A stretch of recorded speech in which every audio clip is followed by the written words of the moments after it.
In the race for exploration and colonization during the 16th century, Spain was the empire to beat.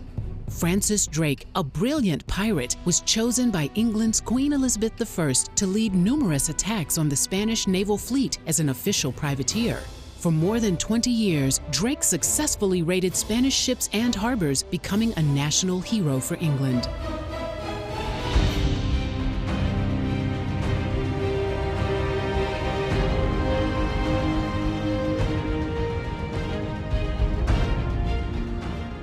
Drake was born in England around 1540, the oldest of 12 brothers.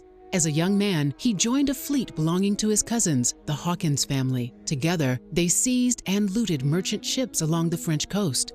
Drake soon realized that the new African slave trade offered bigger fortunes than mere piracy, and like many people of his time, engaged in this reprehensible business. In 1567, he took a ship of captives from Africa and illicitly sold them to colonists in the New World, despite the Spanish ban on English trading in the Spanish colonies. His ship was attacked as punishment, and many of his crew died. Drake escaped and returned to England with a lifelong hatred of Spain. In 1572, Queen Elizabeth, who resented Spain's ban on English trade in the New World, granted Drake a privateering commission, essentially an official approval to raid and loot Spain's property. Later that year, he made his first voyage as a privateer, sailing to Panama.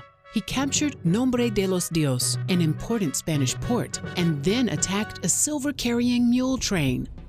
Drake returned to England rich and famous. Queen Elizabeth was pleased. In 1577, with hostilities between England and Spain brewing, Queen Elizabeth unleashed Drake on the Spanish fleet. They agreed that he would sail up the west coast of the New World, capturing and pillaging any Spanish ship that he found.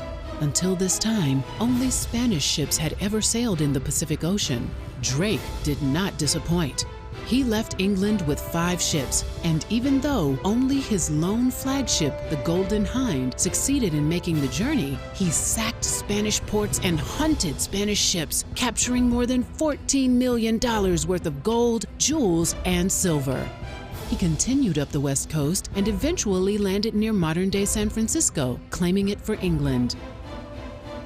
Drake returned to England via the Pacific Ocean, making him the second person to circumnavigate the globe after Ferdinand Magellan.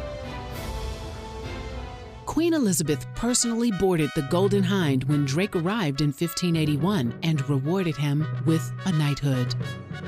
When King Philip II of Spain declared war on England in 1585, Queen Elizabeth once again requested Drake's services. Leading the Great Expedition, Drake departed England with 25 ships and 1,800 soldiers in September of that year. Over the next 10 months, Drake laid waste to Spanish ports in Spain, the Cape Verde Islands in the eastern Atlantic, Hispaniola, Colombia, and even Spanish Florida. By 1586, King Philip had had enough of Queen Elizabeth and Drake, whom he called El Drake, or the Dragon.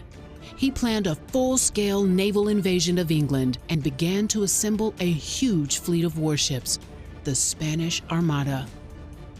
But Drake boldly sailed a small fleet into the Spanish harbor of Cadiz and destroyed dozens of ships and thousands of tons of supplies meant for the Armada. Drake's raid delayed the attack on England for nearly a year, allowing the British Navy to prepare for and eventually defeat the Spanish Armada. Drake sailed his last voyage in 1595 during another English campaign against the Spanish in America. He succumbed to fever and died on January 28, 1596. In an era of fierce competition for land and wealth, Francis Drake was a seafaring hero to England. As one of Queen Elizabeth's most effective and formidable weapons, he was responsible for weakening the Spanish Empire around the world. The British Empire would soon fill the void and command and shape the modern world.